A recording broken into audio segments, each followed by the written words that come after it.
الحمد لله رب العالمين والصلاة والسلام على سيدنا محمد خاتم النبيين وعلى آله الطيبين وصحبه الطاهرين وعلى كل من تبعهم بإحسان إلى يوم الدين. أما بعد فأعوذ بالله من الشيطان الرجيم. بسم الله الرحمن الرحيم.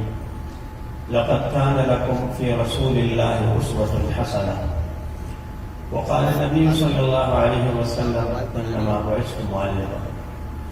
حضرات علماء کرام، مشائخ اعظام، بزرگان دین اور میرے عزیز بھائیوں اور ساتھیوں، سب سے پہلے میں آپ تمام حضرات کا شکر گزار ہوں کہ آپ حضرات نے اپنا قیمتی وقت نکالا اور سیرت طیبہ کے اس جلسے میں اور اختتامی پروگرام میں شرکت فرمائی، جو یقیناً ہم سب کے لیے سعادت کی بات ہے. ہمارے حضرت والد صاحب رحمۃ اللہ علیہ کی ایک فکر تھی اور فرماتے تھے کہ میں دیکھتا ہوں کہ ربیع الاول کے مہینے میں عام طور پر لوگ جلسے، جلوس اور نعت خوانی یا میلاد اس طرح کی چیزوں کی طرف جا رہے ہیں، اور ایسا لگتا ہے کہ لوگ انہی چیزوں کو عشق نبوی کا ایک ثبوت سمجھتے ہیں. تو لوگوں کے سامنے حضور کریم صلی اللہ علیہ وسلم کی صحیح سیرت طیبہ بیان کرنی چاہیے، اور حضور کریم صلی اللہ علیہ وسلم کی حیات طیبہ کے جو مبارک پہلو ہیں وہ عوام کے سامنے رکھنے چاہیے، کیونکہ یہ بات ایک یقینی بات ہے کہ سیرت طیبہ ایک عملی چیز ہے، ایک پریکٹیکل ہے، صرف بات چیت کا، گفتگو کا، اظہار خیال کا نام نہیں. تو ان کی یہ بڑی خواہش تھی کہ اس طرح کی ترتیبات ہوا کرے، عوام کو سیرت کی باتیں بتائی جائیں جگہ جگہ. الحمدللہ اس کا ایک سلسلہ کئی سالوں سے جاری ہے، اور اس سال میں تقریباً یہ 450-500 پروگرامات ملک بھر میں ہوئے اللہ کے فضل و کرم سے. اس کا یہ اختتامی ایک جلسہ ہے جو یہاں منعقد ہوا، جس میں آپ تشریف لائے، حضرات علماء مشائخ بھی تشریف لائے. اس طرح کے پروگراموں میں شرکت کے کئی فائدے ہوتے ہیں. اللہ والوں کی زیارت ہو جاتی ہے، ان کی باتیں سننے کو ملتی ہیں، ان کی باتیں زندگی کا نچوڑ ہوتی ہیں، تجربات کا نچوڑ ہوتی ہیں. ایک ایک بات بسا اوقات زندگی کا رخ بدل دیتی ہے. حضور کریم صلی اللہ علیہ وسلم کی سیرت کا مذاکرہ ہوتا ہے، اور سب سے بڑی بات کچھ کرنے کا اور اپنی زندگی میں تبدیلی لانے کا جذبہ پیدا ہوتا ہے. یہ نشستیں اور یہ آخری نشست، ان کا بنیادی مقصد یہی ہے، جیسے کہ آپ نے پچھلے حضرات سے بھی یہ بات سنی، کہ صرف یہ زبانی جمع خرچ نہیں ہے، بلکہ مقصد یہ ہے کہ ہم یہاں سے کچھ عزائم، کچھ فیصلے، تبدیلی کے کچھ ارادے لے کر جائیں. اس لیے کہ انسانی تاریخ میں رسول اللہ صلی اللہ علیہ وسلم کی شخصیت ہی مواحد شخصیت ہے، جو انسانوں کی زندگیوں کو بدلنے کی طاقت رکھتی ہے، بلکہ ان کی حیات طیبہ معاشرے، ماحول اور اس سے آگے پورے عالم کا رخ بدلنے کی اپنے اندر طاقت رکھتی ہے. سیرت طیبہ سے زیادہ مؤثر کن اور طاقتور چیز کوئی نہیں ہے معاشرے اور حالات کے رخ کو بدلنے کے لیے. آج اصلاح معاشرہ کا ہر جگہ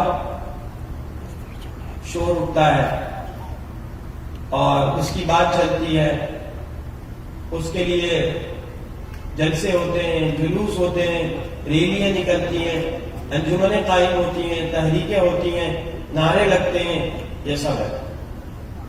لیکن سیرت طیبہ یہ ایک خاموش دعوت ہے، ایک خاموش ذریعہ ہے معاشرے کی اصلاح کا. اس لیے کہ جب اصلاح معاشرے کی بات آتی ہے تو عام طور پر ایک غلط فہمی ہے جو ہم سب کے ذہنوں کے اندر ہے کہ اصلاح معاشرے کا مطلب یہ ہے کہ میں آگے بڑھوں اور آپ کی اصلاح کروں، آپ آگے بڑھیں دوسروں کی اصلاح کریں،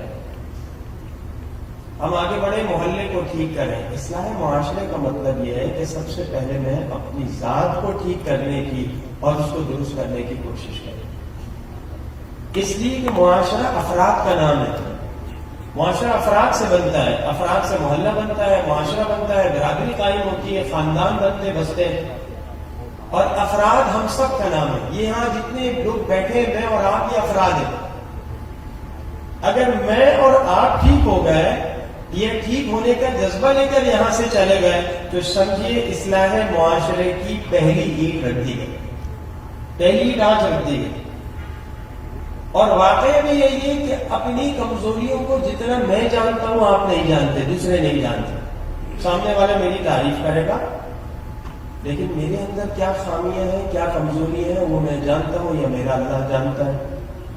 اس لیے مجھ سے زیادہ کوئی اپنے آپ پر اثر انداز نہیں ہے۔ تو حضور کریم صلی اللہ علیہ وسلم کی سیرت کے یہ جو اسباب پڑھے جا رہے ہیں، کہے جا رہے ہیں، اس کا مقصد یہ ہے کہ میں اور آپ اپنے اندر تبدیلی کا عزم لے کر جائیں۔ عام طور پر بڑی بڑی تحریکوں کی یہ علمیہ ہے کہ معاشرے کی اصلاح کی بات ہوتی ہے، اس کے لیے بڑے بڑے فلسفے بگاڑے جاتے ہیں، بڑے بڑے تجزیے ہوتے ہیں، لیکن اپنی ذات کی اصلاح کے حوالے سے بسا اوقات پیش رفت نہیں ہوتی ہے، اس طرف توجہ نہیں ہوتی، اس لیے وہ تحریک اندر سے کھوکھلی ہوتی ہے۔ نبی کریم صلی اللہ تعالی علیہ وسلم نے جو سب سے پہلی محنت فرمائی وہ انسانی قلوب پر فرمائی۔ مفکر اسلام حضرت مولانا سید ابو الحسن علی ندوی رحمۃ اللہ علیہ نے ایک مرتبہ فرمایا کہ مشہور یہ ہے کہ مچھلی سر کی طرف سے سڑنا شروع ہوتی ہے، میں کہتا ہوں کہ معاشرہ انسانی دل کی طرف سے سڑتا ہے اور بگڑتا ہے۔ معاشرہ کیسے خراب ہوتا ہے؟ جب انسان کا دل بگڑتا ہے، اور جب انسان کا دل خراب ہوتا ہے اس میں برے جذبات اور خیالات آئیں گے تو انسان بیکار ہو جاتے ہیں اور معاشرہ تباہ و برباد ہو جاتا ہے۔ حضور کریم صلی اللہ علیہ وسلم کی سیرت طیبہ جس کو سننے اور جس کے مختلف گوشوں پر مذاکرے کے لیے ہم اور آپ بیٹھے ہیں، اس کے 4 پہلوؤں پر بہت مختصر سے انداز میں آپ کے سامنے روشنی ڈالوں گا۔ پہلا پہلو سیرت طیبہ کا یہ ہے کہ ہم اور آپ یہ عزم کریں کہ ہماری زندگی سے اللہ کی نافرمانی کا پہلو نکل جائے۔ جتنی باتیں ابھی ہوئی ہیں الحمدللہ یہ سب باتیں اپنی جگہ اہم ہیں، اور یہ وقت کی ضرورت ہے، یہ ہماری ذمہ داری ہے ان باتوں سے آگاہ ہونا، ان چیزوں کا احساس رکھنا۔ لیکن یاد رکھیے کہ ان باتوں کا حل صرف اور صرف میرے اپنے اندر ہے، وہ یہ کہ میں اور آپ یہ عزم کر لیں کہ اللہ کی نافرمانی ہم چھوڑیں گے۔ اور یاد رکھیے معاشرے کی ایک بڑی غلط فہمی ہے کہ ہم نفلی عبادات کو، اچھے کاموں کو تو اہمیت دیتے ہیں، خیر کے کاموں کو اہمیت دیتے ہیں، سماجی کاموں کو اچھا سمجھتے ہیں، خدمت خلق کو ایک اچھا عمل سمجھتے ہیں، لیکن گناہ سے بچنے کو، تقوی اختیار کرنے کو کوئی اہمیت نہیں دیتے۔ حالانکہ اللہ کی نافرمانی سے بچنا، تقوی اختیار کرنا یہ سب سے اہم ہے۔ حکیم محمد التھانی رحمۃ اللہ علیہ نے مرتبہ فرمایا کہ معصیت سے عبادت کی نورانیت اور برکت ختم ہو جاتی ہے۔ فرمایا جیسے کوئی آدمی دوا کر رہا ہے لیکن بد پرہیزی بھی کر رہا ہے، تو اس بد پرہیزی کی وجہ سے اس دوا کی طاقت اور تاثیر کم ہو جائے گی، وہ جو اثر تیزی سے ہو رہا تھا وہ کم ہو جائے گا۔ فرمایا بالکل اسی طرح گناہوں کے اثرات ہوتے ہیں تو عبادت کے جو اثرات اور برکات ہیں وہ اس سے کم و ختم ہو جائے۔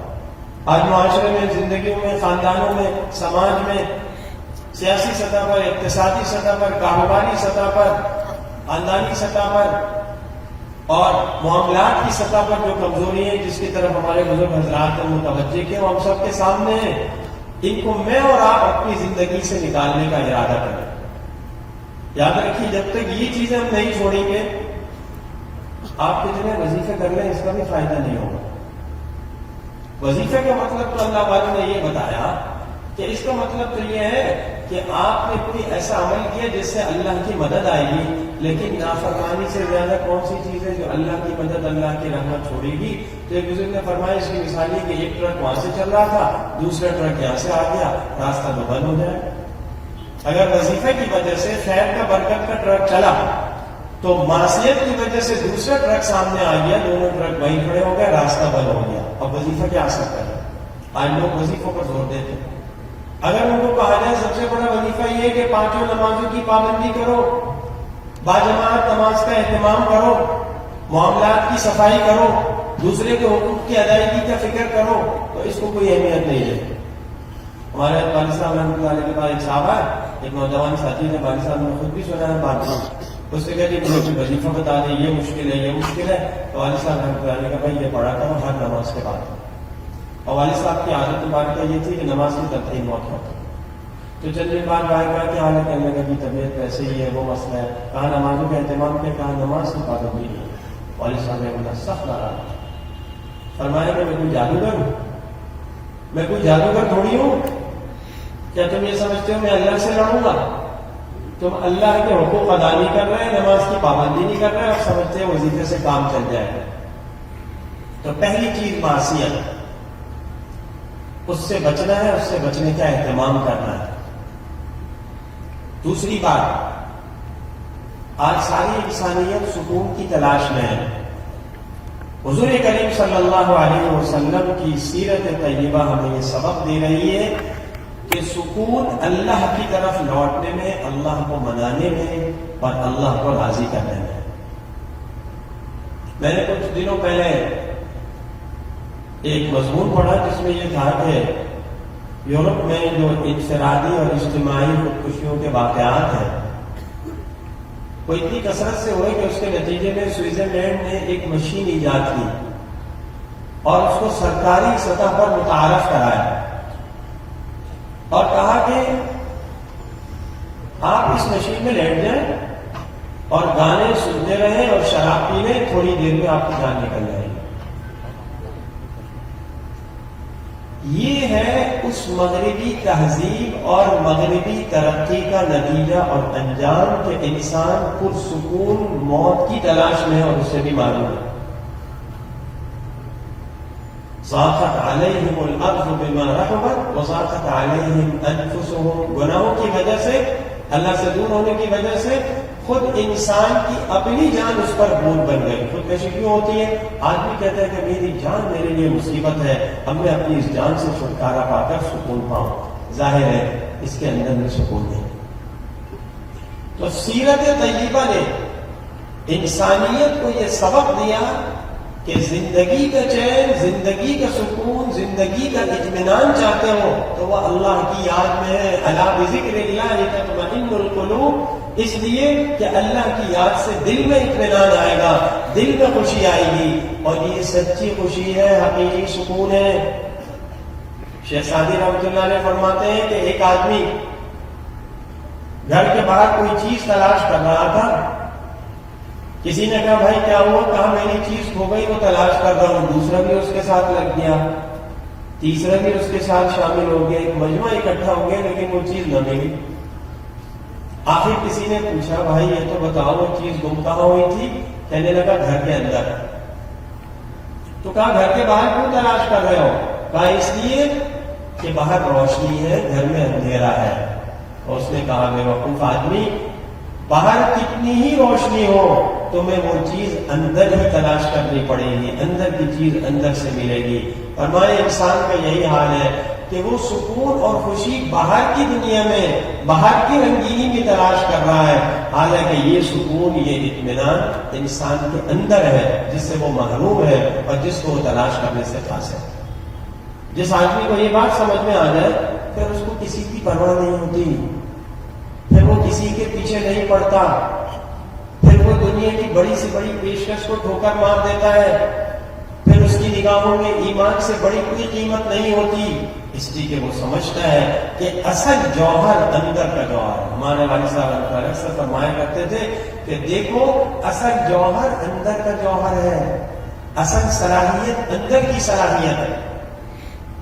سیرت طیبہ کا تیسرا سبق، حضور کریم صلی اللہ علیہ وسلم نے صحابہ کرام کی تربیت جن خطوط پر فرمائی، حدیث کی کتابیں، سیرت کی کتابیں اس سے بھری پڑی ہیں، ان میں سے ایک اہم پہلو کیا تھا؟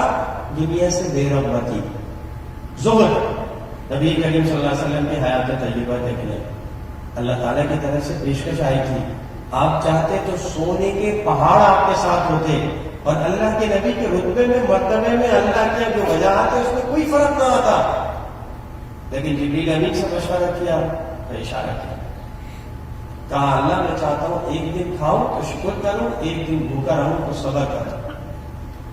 حضور کریم صلی اللہ علیہ وسلم کی پوشاک کیسی تھی؟ ٹیبل لگے ہوتے تھے۔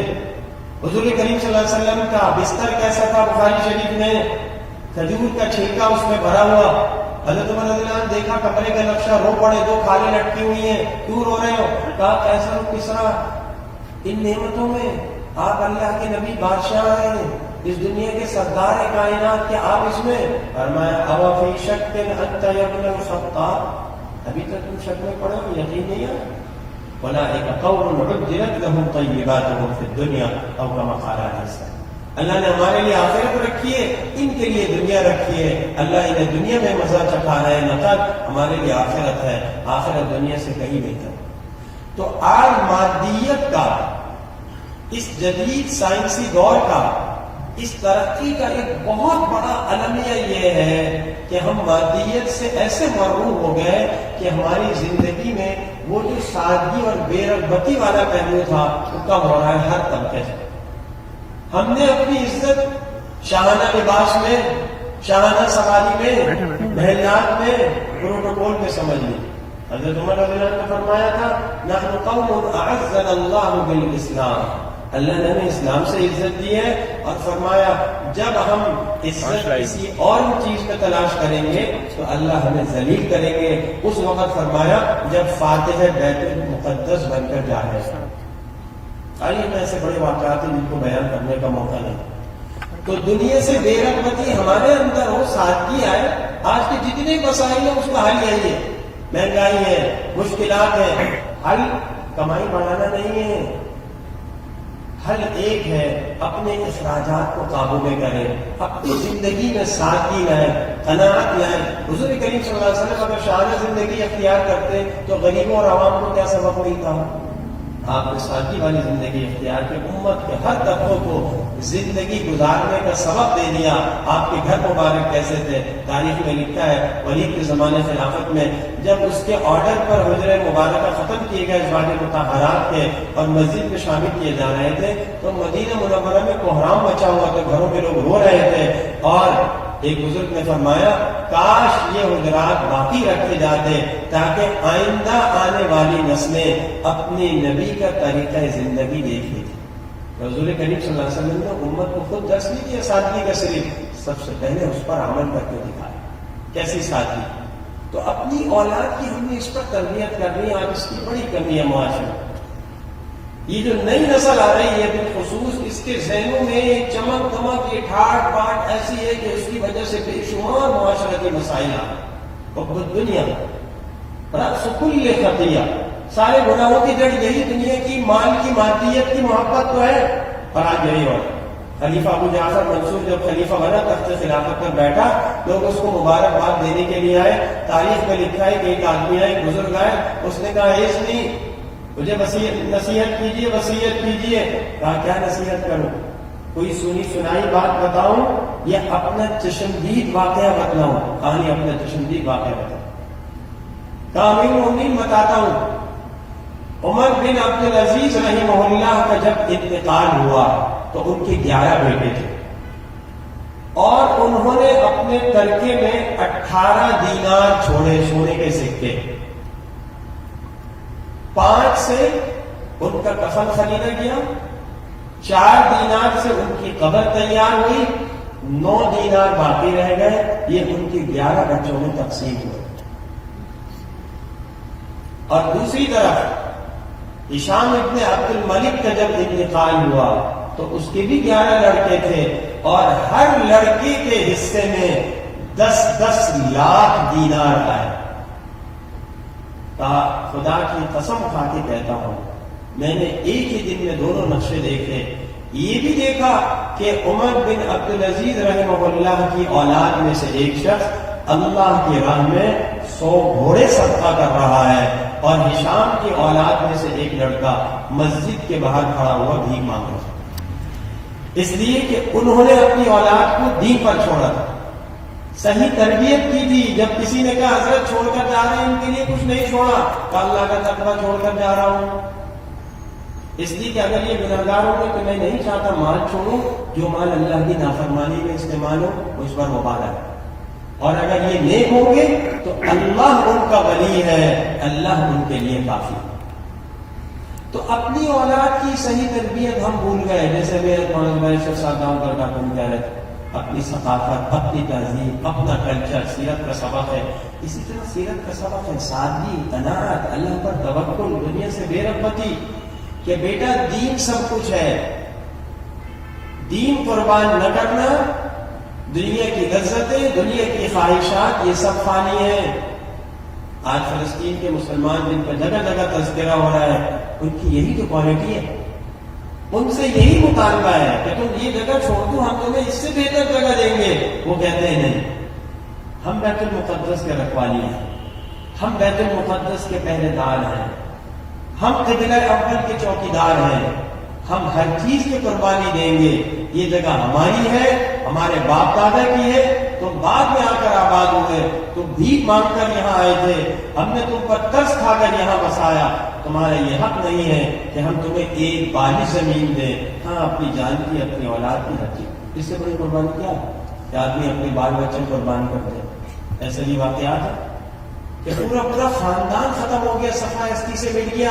ایک خاندان میں ایک بچہ، ایک نوجوان رہ جاتا ہے اور وہ بتاتا ہے ٹویٹ پر اور دوسری چیزوں پر کہ جی میرے خاندان کے تو سارے افراد ختم ہو گئے، میں بچا ہوں، معلوم نہیں مجھے کب موت آئے گی. یہ ہے. تو یہ حوصلہ ہمارے اندر کب آئے گا؟ یہ جب ہوگا جب دنیا سے بے رغبتی ہوگی، جب ہماری بنیاد کسی نظریے پر ہوگی، اللہ کے تعلق پر ہوگی. سیرت طیبہ کا اگلا سبق تعلیم اور تعلم، معاشرے کی صلاح اور فلاح اور اس کی بقا کا راز تعلیم و تعلم میں ہے، دین سیکھنے میں اور سکھانے میں. نبی کریم صلی اللہ علیہ وسلم نے ایک مرتبہ طبرانی کی اور دیگر حدیث کی کتابوں میں صحابہ کرام کو ڈانٹا. ما بال اقوام لا يعلمون جيرانهم ولا يفقهونهم ولا يأمرونهم ولا ينهونهم وما بال اقوام لا يتعلمون من جيرانهم ولا يتفقهون ولا يتعظون او كما قال علیہ السلام. کہ کیا ہو گیا؟ علماء عوام کو سکھاتے نہیں، نصیحت نہیں کرتے، اچھی باتوں کا پرچار نہیں کرتے، برائی سے نہیں روکتے، عوام علماء سے سیکھتے نہیں. تو جو معاشرے کے اندر ایک گیپ اور خلا ہے وہ ختم ہو. عوام دین سیکھنے کے لیے علماء کے پاس ہے، علماء دینی رہنمائی کرنے میں مت ہچکچائے، عوام کی طرف آگے بڑھے.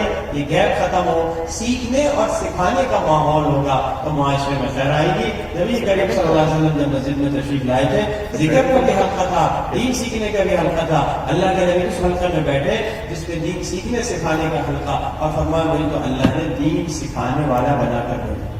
آخری بات، سیرت طیبہ کا چوتھا آخری سبق انسانیت. یہ جلسہ ہے محسن انسانیت سیمینار. اس سیمینار کا، اس جلسے کا اور سیرت کا پیغام ہے ہمارے اندر انسانیت. آج معاشرے میں صلاحیت بہت ہے، اچھی تعلیم بہت ہے، اچھی گفتگو بہت ہے، اور جدید ٹیکنالوجی بہت ہے، اعلیٰ تعلیم ہے، پڑھے لکھے لوگ ہیں، لیکن انسانیت کم ہے. یہ معاشرے کی سب سے بڑی ضرورت ہے. آپ کسی سے پوچھ لیں وہ کہے گا باقی امانت دار لوگ نہیں. حضرت حذیفہ رضی اللہ عنہ فرماتے ہیں ایک زمانہ آئے گا، حدیث سنیں کہ کہا جائے گا، مسلم شریف کی روایت ہے، فلاں قبیلے میں ایک امانت دار آدمی ہے، فلاں قبیلے میں.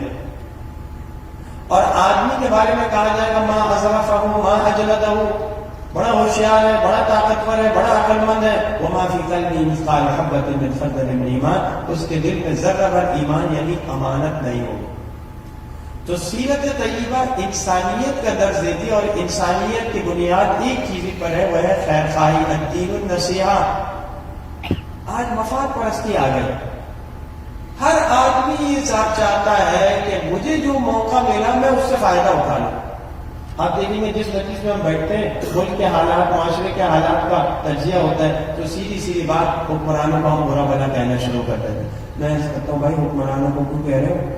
ہمارے اور آپ کا بھی تو یہی حال ہے. ہر آدمی اس موقع میں ہے. مجھے حکومت ملتی تو میں اس سے زیادہ مال سمیٹنا، مجھے کوئی عہدہ ملتا تو میں اس سے زیادہ فائدہ اٹھاتا. آئے میں بدقسمت ہوں کہ میں عہدے سے محروم رہا. جب ہر ایک کے یہ جذبات ہیں اول سے آخر ہر ایک کے، تو معاشرہ کیسے ٹھیک ہوگا؟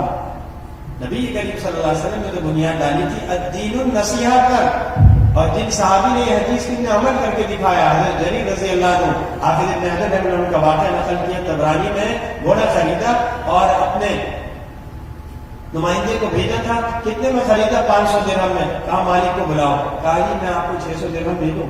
کہا بہت اچھی بات. کہا 700 دے دوں. کہا بہت اچھی بات. کہا 800 دے دوں. کہا بہت اچھی بات. میں تو 500 پر تیار تھا. اس کو 800 درہم دیے. کسی نے کہا حضرت جی آپ نے کیا کیا؟ ہمارے معاشرے میں جو بیوقوف ترین آدمی ہے 500 کی چیز جو مل رہی تھی وہ 800 میں لے رہا ہے. کہا اس لیے کہ میں نے حضور کریم صلی اللہ علیہ وسلم سے سنا الدین النصیحہ، دین خیرخواہی کا نام ہے. میں نے سوچا کہ اگر میں اس کو یہ گھوڑا بیچتا تو 800 سے کم میں نہ بیچتا تو میرے لیے بھی مناسب نہیں کہ 800 سے کم میں اس سے خریدا. یہ ہے خیرخواہی، ان یحب لاخیہ ما یحب لنفسہ. تو یہاں سے آج معاملات کیوں کمزور ہیں؟ دوسرے کے حقوق کی ادائیگی کیوں نہیں ہو رہی؟ ہر آدمی اپنے حق کے وصولی کے لیے مارا پھر رہا ہے اور کوئی سنوائی نہیں. آپ عدالتوں میں دیکھ لیں، آپ محکموں میں دیکھ لیں، آپ جو ہے بازاروں کے اندر دیکھ لیں، کسی بھی جگہ چلے جائیں، خاندانوں میں دیکھ لیں، وراثت کا مسئلہ ہے، کاروبار کا مسئلہ ہے، اور اس سے آگے زمین کا مسئلہ ہے، اور اس سے آگے دوسرے عدالتوں کے اندر مسائل ہیں، سیاسی سطح پر اقتصاد، سارا مسئلہ حقوق کا ہے. کوئی آدمی دوسرے کو حق دینے کو تیار نہیں ہے، اپنا حق لینے کے لیے کمر بستہ ہے. اس کے لیے انجمنیں بن رہی ہیں، ریلیاں نکل رہی ہیں. اسلام کہتا ہے، دین کہتا ہے، سیرت کہتی ہے دوسرے کو حق دینے کی فکر کرو. جب دوسرے کو حق دینے کی فکر کرو گے ہر ایک کو اس کا حق گھر بیٹھے ملے گا، خود بخود مل جائے گا. تو حضور کریم صلی اللہ علیہ وسلم نے معاشرے کی بنیاد انسانیت پر رکھی. اسی لیے علماء کرام فرماتے ہیں کہ حضور کریم صلی اللہ علیہ وسلم کو نبوت ملنے سے پہلے حضور کریم صلی اللہ علیہ وسلم کی زندگی کا واسطہ خدمت، اور نبوت کے بعد خدمت واسطہ دعوت. پہلے آپ نے خدمت کی. حضرت خدیجہ رضی اللہ عنہ نے فرمایا انک لتصل الرحم وتحمل الكلب وتكسب المعدوم وتقري الضيف وتعين على نوائب الحق. آپ غریبوں کا سہارا ہیں، کمزوروں کا ماوا ہیں، آپ بیواؤں کا بوجھ اٹھاتے ہیں، حوادث میں حادثات میں مدد کرتے ہیں لوگوں کی. اللہ آپ کو رسوا نہیں کریں گے. اور نبوت کے بعد دعوت، لوگوں میں دین کی دعوت. تو انسانیت سبق ہے، اور انسانیت کا پہلا قدم کیا ہے کہ میں دوسرے کا حق ادا کر دوں اور میری ذات سے کسی کو تکلیف نہ ہو. صوفیاء کرام کہتے ہیں اس پر باقاعدہ محنت ہوتی ہے. تصوف کے اسباب میں سے کہ بھائی ذکر اذکار بعد میں، وظیفوں کی پابندی بعد میں، پہلے حقوق و عبادت کی ادائیگی کی فکر کرو. مجدد الملت، تصوف کے امام حکیم الامت حضرت خانجی قدس اللہ علیہ وسلم فرمائے تھے کہ لوگ بزرگ بناتے میں انسان بناتا. کہا انسانیت مشکل ہے، بزرگی آسان ہے. اس لیے کہ بزرگی میں اللہ سے تعلق ہوتا ہے. آدمی وظائف اختیار کرے، توبہ استغفار کرے، بزرگی ہے. لیکن انسانیت کب ہوگی؟ اس میں لوگوں سے پالا پڑے گا، لوگوں کے حقوق ادا کرنے پڑیں گے، لوگوں کی سننی پڑے گی، اور لوگوں کو ان کا حق جا جا کر دینا پڑے گا. یہ مشکل ہے. تو سیرت طیبہ کا سبق یہ ہے کہ ہم اور آپ ساری انسانیت کے لیے ہمدرد اور خیرخواہ بن جائیں، اور کوشش کریں کہ ہماری ذات سے کسی کو نفع پہنچے. حدیث پاک میں ہے کہ اللہ جل شانہ نے اپنے بندوں میں سے کچھ لوگوں کو منتخب کیا نعمتوں کے ساتھ. ان کو نعمتیں دیتے دین کی دنیا کی، اور ان بندوں کو توفیق دیتے، پھر وہ مخلوق پر وہ نعمت خرچ کرتی ہے. اور جو اس میں بخل کرتا ہے تو اللہ اس سے وہ نعمت واپس لے لیتے ہیں. سب سے بڑی خیرخواہی یہ کہ میری ذات سے کسی کو دینی فائدہ پہنچ جائے، اس کی وجہ سے میری جان سے، میرے مال سے، میری سوچ سے، میری بات سے، میری تحریر سے، میرے مشورے سے، میری دعا سے کسی کا دین ٹھیک ہو جائے، کسی کا عقیدہ ٹھیک ہو جائے، کسی کے معاملات ٹھیک ہو جائے، کسی کی زندگی صحیح رخ پر آ جائے، گھر ٹھیک ہو جائے، معاشرہ ٹھیک ہو جائے اور سارا عالم ٹھیک ہو۔ اسی انسانیت کا حق ہے کہ آج معاشرے میں اور دنیا میں جو حالات مسلمانوں پر آ رہے ہیں، جیسے ہمارے بزرگوں نے عرض کیا، اس کا غم ہمارے اندر ہونا چاہیے۔ ہر نماز کے بعد دعا کریں اپنے مسلمان بھائیوں کے لیے، اور یہ سمجھے کہ یہ مصیبت ان پر نہیں، مجھ پر آ رہی ہے۔ اللہ تعالیٰ ہم سب کو عمل کی توفیق عطا فرمائے۔ وآخر دعوانا الحمدللہ۔